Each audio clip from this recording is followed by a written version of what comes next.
Welcome, friends, to another episode of Democratic Data. As of now, India and Pakistan are embroiled in a very tense situation, and we all hope that it does not escalate into a war. And so, this video is actually not about war. This video is, in fact, to discuss why Operation Sindoor was necessary for India to implement and why it should be seen as an act of deterrence and not an act of war. And the global community has to address and understand this is India's right to fight against terrorism. So, for context, I will start off from 1947 when India and Pakistan had gained independence. Since then, India has been dragged into four wars, starting from the 1947-48 Kashmir War, the 1965 war, the 71 Bangladesh Liberation War, and finally the 1999 Kargil War. In all these wars, India had to respond to actually maintain the sovereignty and the safety of its civilians. On the other hand, since the late 80s and the early 90s, the overall approach of this conflict took a new form in the form of cross-border terrorism, where a chain of terror activities were unleashed upon India starting from 1993. We had the 1993 Bombay blasts. Then in 2001, the parliament attack was carried out. Then in 2006, a series of bomb blasts across multiple cities. Then the 2008 Mumbai attack, where the city was held on siege for 3 days. Then in 2011, there were again a series of bomb blasts in Mumbai, specifically in the Zaveri Bazaar. Since up till that point of time, India had provided evidence, dossier after dossier, to Pakistan to take action against these terror hideouts and terror camps which were deeply entrenched in Pakistan. However, all this pleas and the overall proof and evidences that India put forward were ignored by Pakistan, and the cross-border terrorism kept on going on.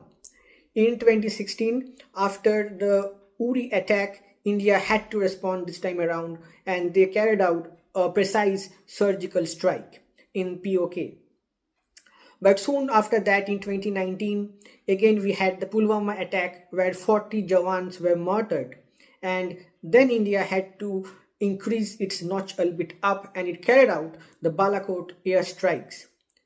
But finally, on the fateful day of 22nd April 2025, where 28 civilians were butchered to death by on the basis of their religion, India had no option left.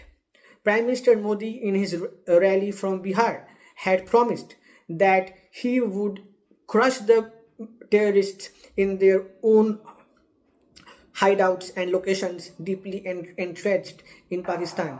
And ये हमला सिर्फ निहत्थे पर्यटकों पर नहीं हुआ है। देश के दुश्मनों ने भारत की आत्मा पर हमला करने का दुस्साहस किया है। मैं बहुत स्पष्ट शब्दों में कहना चाहता हूं, जिन्होंने ये हमला किया है, उन आतंकियों को और इस हमले की साजिश रचने वालों को उनकी कल्पना से भी बड़ी सजा मिलेगी। सजा मिलकर के रहेगी।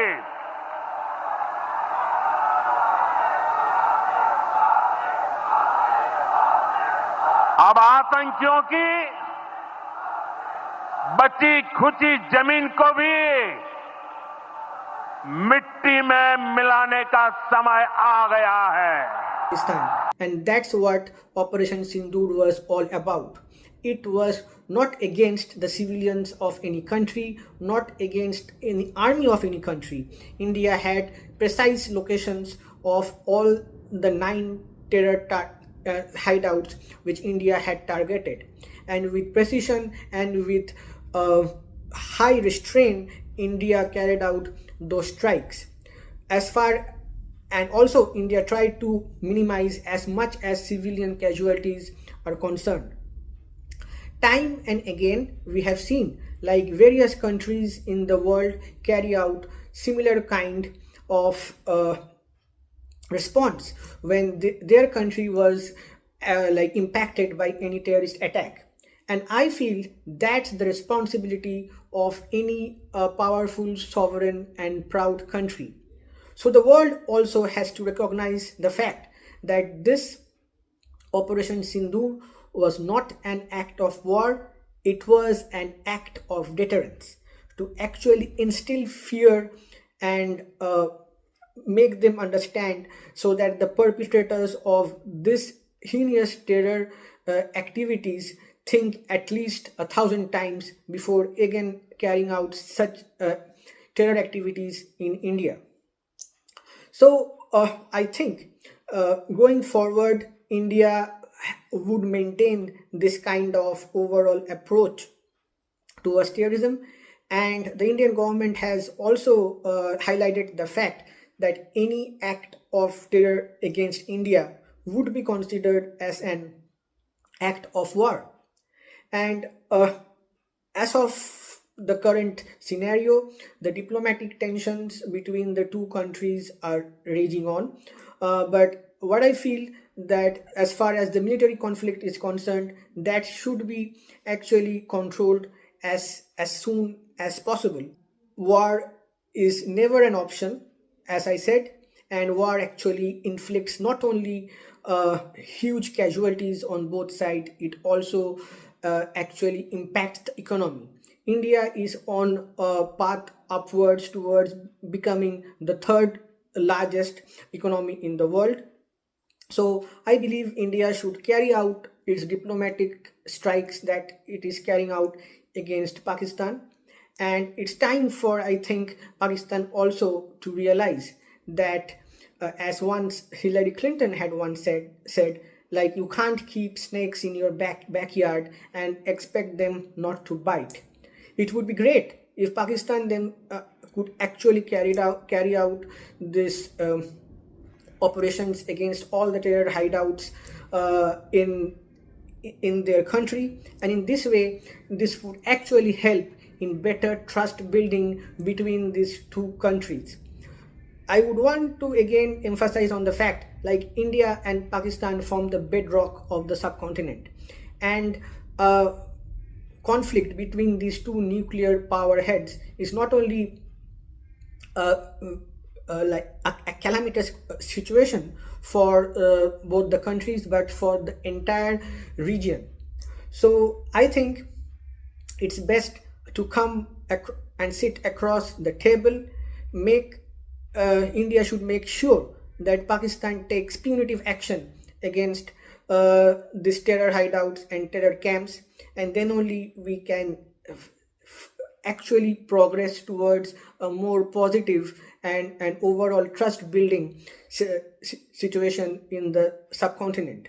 But before that, as long as Pakistan keeps on perpetrating terror activities against India, I think the diplomatic strikes would carry on. India has already uh, moved out from the Indus Water Treaty, and I think that would go on until and unless improvements from Pakistan sides are seen.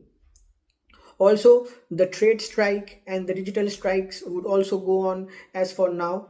But at the end, I would again put out this message: India and Pakistan are neighbors, and we cannot change the geography. So it would be good for Pakistan and for the region that Pakistan actually understands the issues, takes uh, proper steps against these terror camps, and brings itself up to the global stage that they actually have carried out punitive and direct action against this terror activities. Then only I think peace would be achieved in this region. And but until these steps are taken, India's diplomatic strikes would carry on. So, do let me know in your comments what you think that could be done apart from these thoughts that I shared to actually bring sustainable and enduring peace in this region. That was all from me in this video. Please do like, share, and subscribe my channel. Thank you.